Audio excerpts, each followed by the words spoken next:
చాలా సమస్యలు మనవాళ్ళు ఆలోచిస్తూ ఉన్నారు. కాబట్టి గత ప్రభుత్వం మనకు ఒక 2-3 మాత్రం తెలుసుకోగలిగాం. నాన్ ఫైనాన్షియల్ అదేంటంటే మేనేజ్మెంట్ కమిటీ, అంటే ఈహెచ్ఎస్ దానిలో మేనేజ్మెంట్ కమిటీ, స్టీరింగ్ కమిటీ 2 ఉన్నాయి, హై లెవెల్ కమిటీస్. ఈ కమిటీస్లో మనం సభ్యత్వం తీసుకున్నాం. అంటే ఈ రాష్ట్రంలో ఉన్నటువంటి 150-160 సంఘాల్లో ఒక 10-12 సంఘాలు స్టీరింగ్ కమిటీకి, మేనేజ్మెంట్ కమిటీ అటెండ్ అవుతాయి. మెయిన్గా ఏపీఎన్జిఓ అసోసియేషన్, రెవెన్యూ అసోసియేషన్, అలాగే టీచర్స్ అసోసియేషన్స్ ఒక 3, అట్లా మొత్తం 12 అసోసియేషన్స్ అటెండ్ అవుతాయి. వాటిలో మనం ఒకడు, స్టేట్ గవర్నమెంట్ పెన్షన్స్ అసోసియేషన్ కూడా ఒకటిగా అటెండ్ అవుతున్న పరిస్థితి.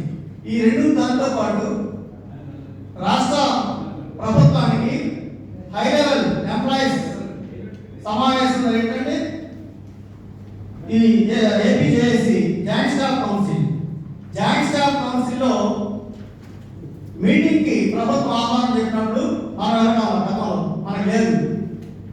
ఏపీజేఏసీ వాళ్ళు చెప్తే వాళ్ళు వాళ్ళకి వెళ్ళేవాడు. ఈరోజు పరిస్థితి మనకి జనవరి ఎన్నికలు జరిగే రోజుకి అది మనకి సాధించగలిగాం.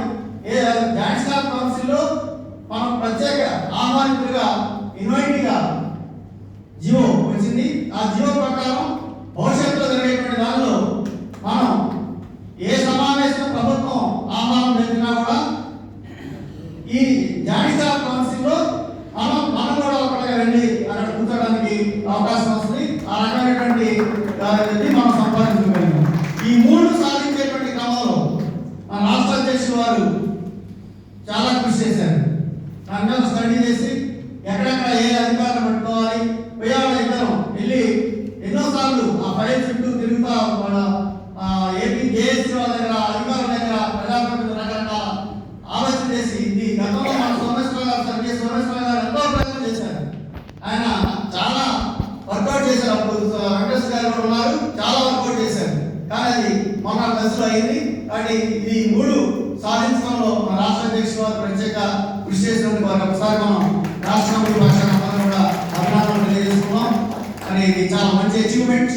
ఎందుకంటే మన వాయిస్ వినిపించడానికి, మన వాయిస్ అక్కడ చెప్పడానికి, ఈ రాష్ట్రంలో ఉన్నటువంటి 3,70,000 మంది ఉన్నటువంటి పెన్షనర్స్ యొక్క వాయిస్ మనం చెప్పడానికి ఖచ్చితంగా మనం ఒక వేదిక 3 కమిటీలో ఉంది కనుక తప్పనిసరిగా రాబోయేటువంటి రోజుల్లో ప్రతి ఇష్యూని కూడా అక్కడ తీసుకెళ్లి రాష్ట్ర కమిటీ పక్షాన మేము ఖచ్చితంగా ప్రకటించాల్సామని చెప్పి ఈ సందర్భంగా తెలియజేస్తున్నాం.